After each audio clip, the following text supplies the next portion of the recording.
he got a D plus. Like, I mean, he's not going to Oh, grade he did. high. Yeah, he got a D plus. He Oh, did not. He did not. He did not grade well at all.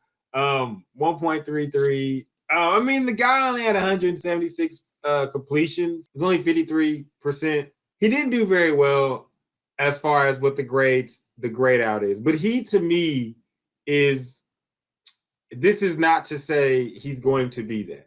Okay, I'm just putting it out here that the way that we talk about him and his inability to be accurate and his amazing arm strength, because his arm is stupid. His arm is ridiculous. And his ability to run, he reminds me a lot, and I didn't get this guy when he came out, but he reminds me a lot of the way we talk about Josh Allen. Like, he's a credible athlete, but like, what's going to happen at the next level? And the fact that I believe he's only had 12 starts on the low grade, to me, is one that where I say this grading system has no bias, because this is one of my guys. But I do think that when you watch him across season, things that you talked about, Sterling, and that you'll probably bring to the forefront here, they came out. Like, he wasn't very accurate. He has the arm talent. I do want to say one thing though. The fact that he was willing to go out in his first opportunity to start, and he was willing to play quarterback and not just run RPOs, was something to me, because I do believe if he would have went out there and Florida would have based an RPO offense around him and let him run around the block a little bit more, they probably could have made the playoff. But instead, he did try to play quarterback, and so I think that he is a project, but I believe he's one of those guys that could end up being that can end up being drafted and end up like a Josh Allen, end up being a star, just because of the simple fact that he's only played 12 games in Division I football, and he's got all the tools to be great. so the measurables. He's 6'4", 230, 240 pounds. Well, he'll probably come in as. This dude is a physical specimen. His athleticism is off the charts. And like you said, he's a guy that is going to give you some high highs and some low lows. Now that's fine and dandy.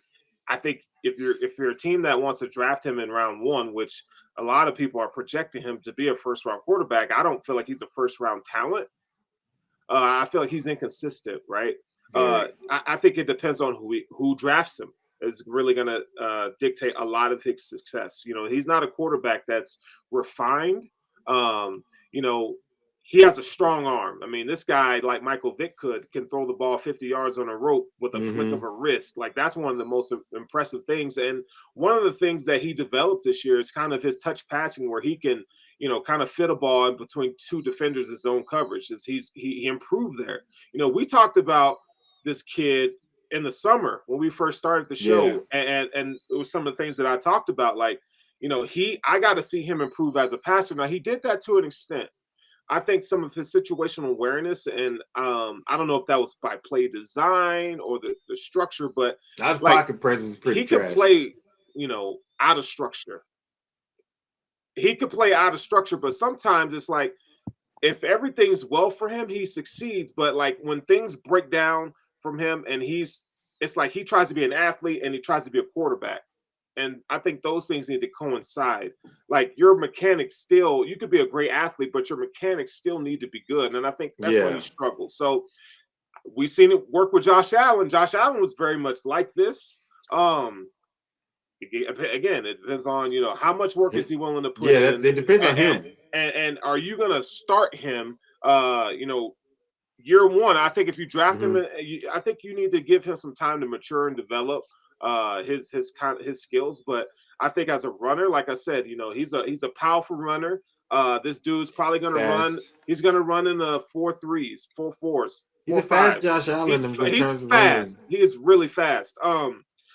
I think honestly, more like a Vince Young. Honestly, he's fast. Well, Vince Young was a good solid 4.4 speed, right? Vince Young was about 4.3. Catch him on a good day. Yeah, Vince Young will get you. I think accuracy. I think he's a better passer than Vince Young. I think the one thing that I did see is it's not necessarily he's inaccurate. It's the consistency. He's right. Out of all these guys we'll name, he's probably the most inconsistent. Reasons why you want to draft him, I think, the physical upside, right? I think he has arm strength. Look, he can reach every blade of grass on the field when he's on it, throwing the football.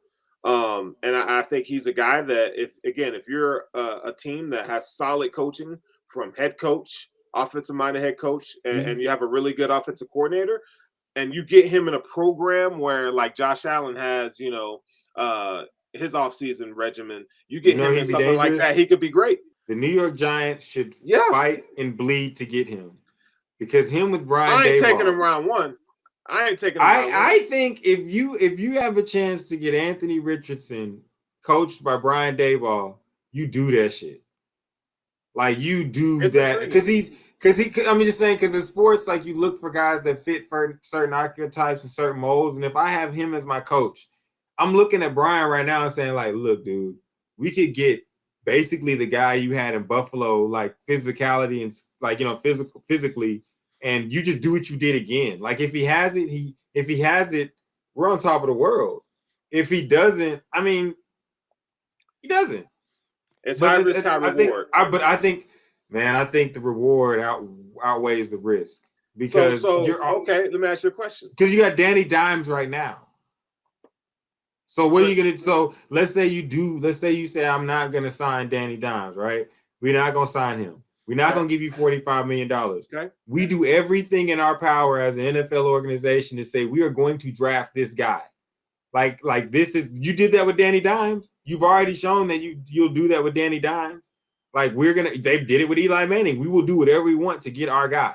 You know what I'm saying? Trade for him, whatever. So if you do whatever you can with this coach, I don't think he will fail. I don't think this coach had Danny Dimes cooking when you could see, wow, this coach is calling great plays. Like this guy just isn't the guy. But the guy calling the plays and the guy running the team, he that dude. If you're the New York Giants and you have a guy that's already shown that he can mold quarterbacks, he made Danny Dimes better than we've ever seen him. But I'm saying they're not going to draft high nor super low. But if you're somewhere down there in the bottom middle part of the draft and you can make it happen, like let's say you do move up to the highest I'd move up to get him if I'm the Giants is probably 12. So I mid first. I mean, if you gotta get him that high. The only reason is they have the 25th. So you're 25. I don't think anybody else is gonna go after him early in the first. Well, somebody might because his talent is potential is through the roof. So let's say you do have to trade up to 12, 10, 12, 14, 15, somewhere around there. Like he's not going top 10. You know what I'm saying? That's not going to happen. Right. You know what I'm saying? So, like, if you could trade up for the Giants, just for the Giants, this has nothing to do with anybody else, just because we know that Brian Daboll is a quarterback whisperer. We know this. So give him a fresh one that's really dope. You know what I'm saying? Give him a fresh one that has all the tools. You got the same shit that you got in Buffalo, except you run a 4-3. You're just as wildly inconsistent with your accuracy as Allen was when he came out. You have all that, but, what's up? I got a question. Yeah. Do you think that he's even a first round talent? Well, I personally don't think he's a first round talent, but he will get drafted in the first round. And that's a question that has so many layers. He could go as high as number 7 to Oakland. Yeah, like first round. Does he have the skills that make me say Anthony Richardson deserves to go, like he said, top 10? No, he doesn't. But does he have, potential-wise? Yeah. Yes. Potential-wise, he's like you said, potential-wise, he's like a top 7, 8, 9, 10, 7 and on. Like he's not going top 5. You wouldn't do that to yourself no. Because if you have a pick that high, there's 2 quarterbacks that we're going to get into that are going to be better off for you. Yeah. But maybe the 3, maybe 3 with this next guy as a third one. Because I could see him being a second round pick. I'm just saying, like, if you're a team, if you're like the Giants are just in a perfect situation at 25. You don't know what you want to do with Danny Dimes. Like, you can sit there and just say, "Give us the AR-15." Yeah. You know what I'm saying? Like, the Falcons could take him at number 8. The Falcons, that's another team. I just think that you run the risk because I do believe it's about a volatile situation. It's high risk, high reward. So if you're gonna pick him, you better have a motherfucker that can whisper to the QB.